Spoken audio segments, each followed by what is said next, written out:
नमस्कार, न्यूज 21 देख रहे हैं आप और मैं हूं आपके साथ अखिल। सवाई माधोपुर जिले के बोली उपखंड की ग्राम पंचायत लाखनपुर के गोठड़ा ग्राम में पहाड़ के नीचे बना एक कच्चा बांध अत्यधिक बरसात के कारण टूट गया, जिससे आसपास के क्षेत्रों में पानी भर गया। गनीमत रही कि इस घटना में कोई जनहानि नहीं हुई। पानी के तेज बहाव के कारण कई खेत जलमग्न हो गए और लाखनपुर गांव के कई घरों में पानी भर गया। इस घटना से करीब 1.5 घंटे के लिए बोली बोरखेड़ा मार्ग भी बंद हो गया। बोली से दीपक गिरी की रिपोर्ट। ग्राम पंचायत लाखनपुर के गोठड़ा गांव में एक कच्चा बंधा था मिट्टी का, जो टूट गया, जो बोली तहसील के जिला सवाई माधोपुर में आता है, जिससे कई लोगों की खड़ी फसल खेतों में नष्ट हो गई, तार गुआड़ी बह गई, कहीं पशुधन भी बह गए और ग्राम लाखनपुर के कई घरों में पानी भर गया। लोगों में अफरा तफरी मच गई।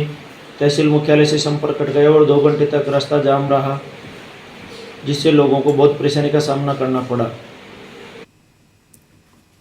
बारां जिले के प्रभारी सचिव टीकमचंद बोहरा ने शुक्रवार को अटरू उपखंड क्षेत्र का दौरा किया और नगरपालिका क्षेत्र में चल रहे विकास कार्यों का निरीक्षण किया। साथ ही आपको बता दें कि बोहरा ने अपने दौरे की शुरुआत बुद्ध सागर तालाब से की, जहां उन्होंने पौधारोपण कर पर्यावरण संरक्षण का संदेश दिया। उन्होंने पूर्व में किए गए पौधारोपण की स्थिति के बारे में भी जानकारी ली। इसके पश्चात प्रभारी सचिव ने परवन पुनर्वास कॉलोनी छत्रपुरा का भ्रमण किया और वहां चल रहे निर्माण कार्यों का जायजा लिया। अटरू से प्रदीप शर्मा की रिपोर्ट।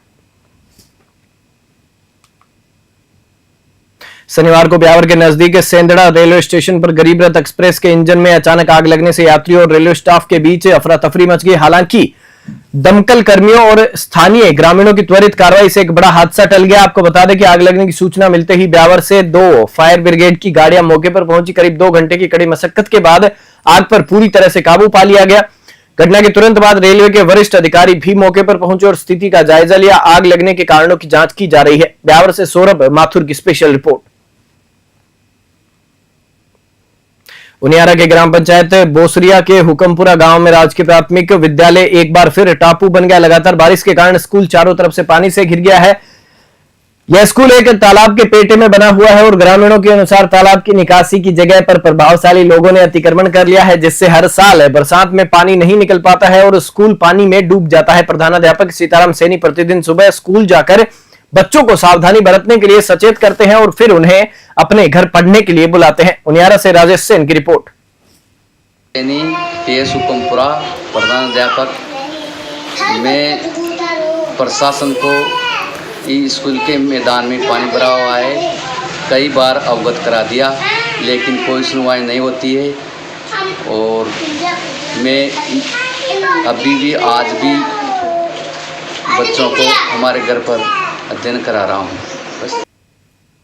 राजस्थान पुलिस मुख्यालय द्वारा चलाए जा रहे ऑपरेशन जागृति चरण 3 के तहत जालोर एसपी ज्ञानचंद यादव के निर्देशन और भीनमाल थानाधिकारी रामेश्वर भाटी के नेतृत्व में कालिका पेट्रोलिंग यूनिट की टीम ने राजकीय बालिका उच्च माध्यमिक विद्यालय में छात्र छात्राओं को जागरूक किया। इस अभियान में महिला कांस्टेबल संगीता इंदु सोहनी और कांस्टेबल समंदर शामिल थे। टीम ने छात्र छात्राओं को POCSO act, good touch, bad touch के बारे में विस्तार से बताया। साथ ही राजकोप सिटीजन ऐप की जानकारी दी व विभिन्न हेल्पलाइन नंबर भी याद करवाए। जालोर से राहुल सोनी की रिपोर्ट।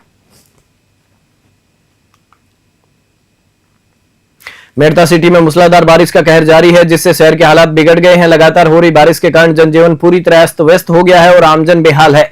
रेलवे स्टेशन पर रेलवे ट्रैक पर बारिश का पानी जमा हो गया है, जिससे ट्रेनों की आवाजाही प्रभावित होने की आशंका है। शहर की सड़कों पर पानी भर गया है, जिससे यातायात बाधित हो रहा है। निचले इलाकों में जल जमाव की स्थिति गंभीर हो गई है, जहां घरों और दुकानों में पानी घुस गया है, जिससे लोगों की दिक्कतें बढ़ गई है। स्थानीय लोगों में प्रशासन के प्रति नाराजगी है, क्योंकि अब तक प्रशासन की ओर से कोई खास सक्रियता नहीं दिखाई गई है। मेड़ता सिटी से सुशील दिवाकर की रिपोर्ट। झालावाड़ जिले के डग सहित आसपास के क्षेत्र में 151 कावड़ यात्री शिव भक्त सेवा मंडल के तत्वावधान में शनिवार को उज्जैन के लिए रवाना हुए। यह कावड़ यात्रा पिछले लगभग 21 वर्षों से आयोजित की जा रही है। क्षेत्र के ये कावड़ यात्री शनिवार को श्री कायावर्णेश्वर महादेव क्यासरा से जल लेकर निकले। डग पहुंचने पर पूर्व प्रधान रघुराज सिंह परिहार और सरपंच प्रतिनिधि राजेंद्र सिंह परिहार ने वेयर हाउस पर सभी शिव भक्तों का अल्पाहार और फलाहारी करवाकर स्वागत सम्मान किया। डग से विनोद शर्मा की रिपोर्ट।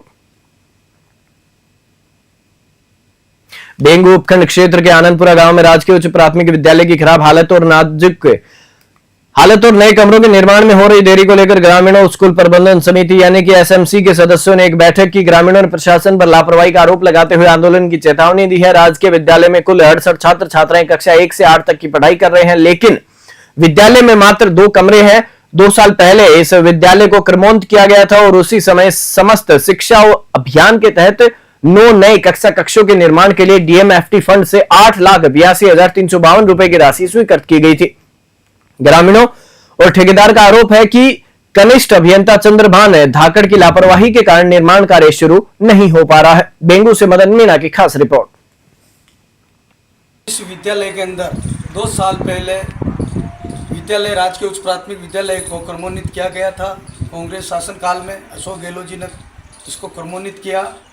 2 साल पहले समग्र शिक्षा विभाग द्वारा डीएमएफटी फंड के अंदर 8,83,000 से ऊपर कुछ पैसे स्वीकृत हुए, लेकिन जेएन श्री चंद्रभान धाकड़ समग्र शिक्षा विभाग चित्तौड़गढ़ के द्वारा बार बार उसको फ़ोन करने के बावजूद 2 साल पूर्व जो स्वीकृत हुआ भवन उसका निर्माण नहीं होने दे रहा है।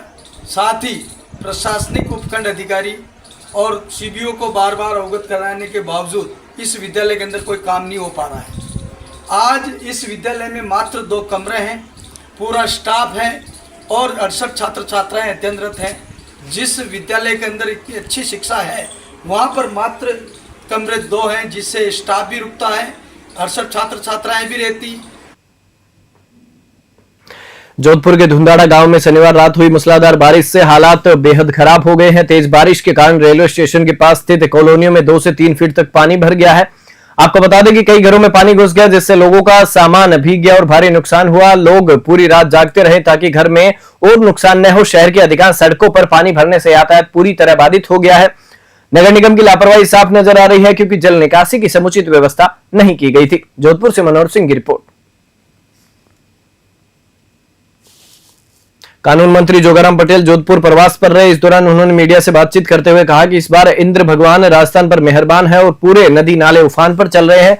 कैबिनेट मंत्री पटेल ने इस बार जल्दी बारिश होने का श्रेय गिरिराज महाराज को दिया। मंत्री ने जनता से अपील की है कि चूंकि अभी नदी नाले उफान पर हैं, इसलिए उनके पास जाने से बचे और सावधानियां बरतें। उन्होंने कहा कि हो सके तो नदी नालों के पास बिल्कुल न जाए, क्योंकि कल भी अरना झरना के पास एक कैजुअलिटी हुई थी। जोधपुर से मनोहर सिंह की रिपोर्ट। यूपी के इतने हिस्से किए गए ताकि विकास ये यूपी की अपेक्षा हमारा राजस्थान इतना बड़ा प्रदेश नहीं है, फिर भी मरु प्रदेश की मांग एक अपने स्थान पर लंबे समय चल रही है। मरु प्रदेश की जातीय धर्म के आधार पर नहीं है, एक एरिया के आधार पर है। पर अब मरु प्रदेश मरु नहीं रहा है, अब वो विकसित हरियाली वाला प्रदेश हो गया है। पर फिर भी ये मांग अपने स्तर पर है और ये केंद्र सरकार का विषय है, इसलिए इस पर ज्यादा मैं कोई कमेंट्स करने की स्थिति में इस स्टेज पर नहीं। धन्यवाद। यूपी के इतने हिस्से किए गए ताकि विकास ये यूपी की अपेक्षा हमारा राजस्थान इतना बड़ा प्रदेश नहीं है, फिर भी मरु प्रदेश की मांग एक अपने स्थान पर लंबे समय चल रही है। मरु प्रदेश की जातीय धर्म के आधार पर नहीं है, एक एरिया के आधार पर है। पर अब मरु प्रदेश मरु नहीं रहा है, अब वो विकसित हरियाली वाला प्रदेश हो गया है। पर फिर भी ये मांग अपने स्तर पर है और ये केंद्र सरकार का विषय है, इसलिए इस पर ज्यादा मैं कोई कमेंट्स करने की स्थिति में इस स्टेज पर नहीं। धन्यवाद। बोली थाना पुलिस ने एक बड़ी कार्रवाई करते हुए 198 किलोग्राम अवैध डोडा चूरा बरामद कर 3 आरोपियों को गिरफ्तार किया है। ये आरोपी एक क्रेटा गाड़ी में चित्तौड़गढ़ और झालावाड़ से कोटपुतली डोडा पोस्ट सप्लाई करने जा रहे थे। थानाधिकारी राधा रमन गुप्ता ने बताया कि तलाशी लेने पर वाहन के अंदर प्लास्टिक के 10 कट्टों में अवैध डोडा चूरा पोस्ट मिला। एनडीपीएस एक्ट के तहत नियमानुसार कार्रवाई करते हुए नेपाल सिंह, रुपेंद्र सिंह और ललित कुमार को गिरफ्तार कर लिया है। बोली से दीपक गिरी की रिपोर्ट। पुलिस कंट्रोल रूम से कल एक आसूचना मिली थी कि कोई हैरियर गुजरात नंबर की गाड़ी है ब्लैक, उसमें कुछ 3 बदमाश आ रहे हैं और उनके पास कुछ अवैध चीज़ हो सकती है। इस इतला पर जिला पुलिस द्वारा नाकाबंदी की गई है। बोली थाना की टीम भी पहुंची, लेकिन हैरियर का कोई पता नहीं लगा। उसके बाद कुछ देर बाद फिर पुलिस सूचना आई कि क्रेटा गाड़ी संदिग्ध अवस्था में घूम रही है बोली साइड।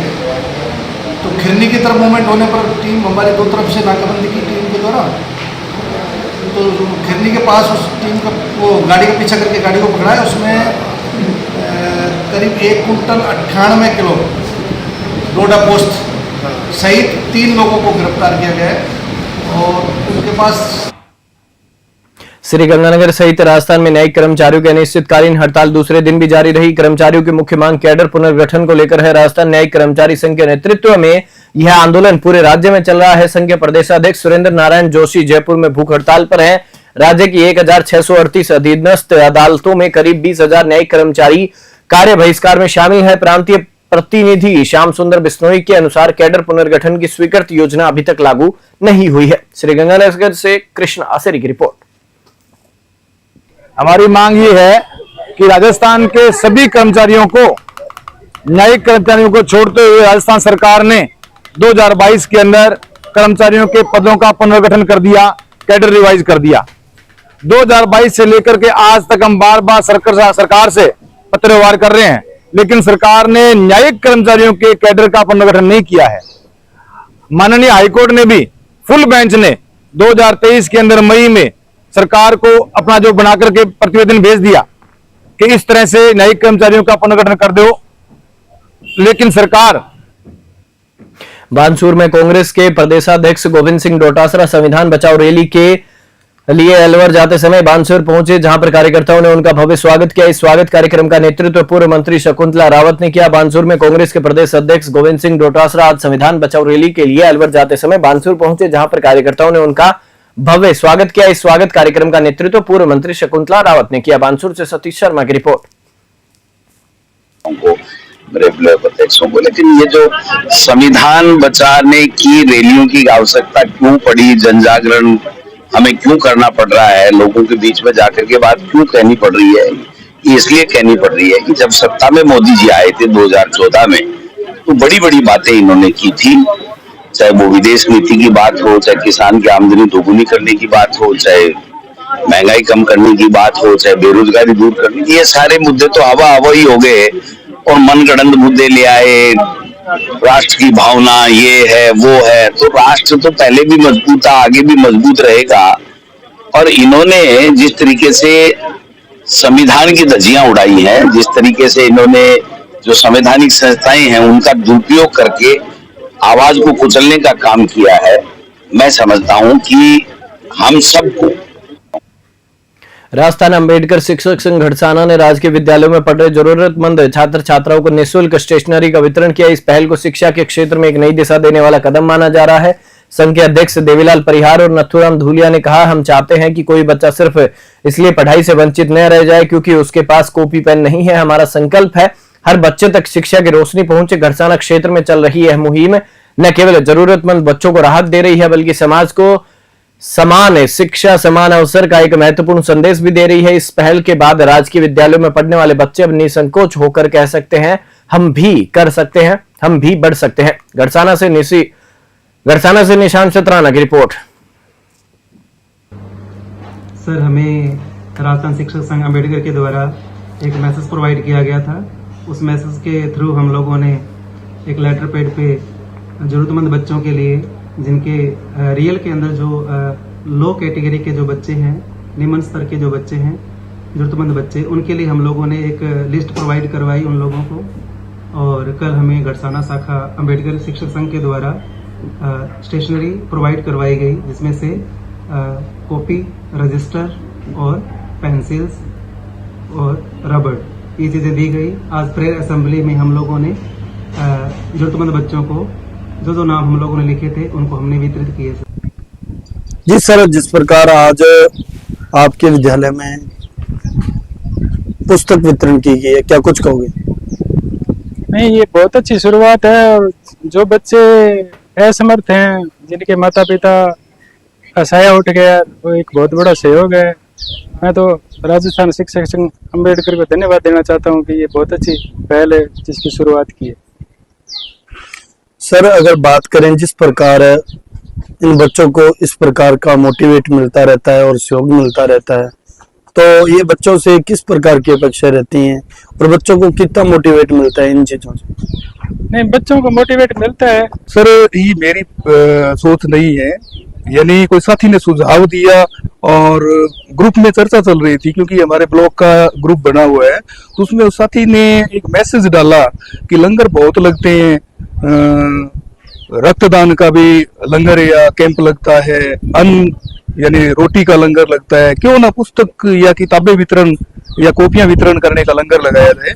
तो वो विचार कहीं ना कहीं मेरे दिमाग के अंदर उसने ऐसी क्रिया प्रतिक्रिया की। मैंने साथियों से बात की, चर्चा की, तो उन्होंने कहा ये काम अपने बुलेटिन में फिलहाल इतना ही। आप देखते रहिए न्यूज़ 21।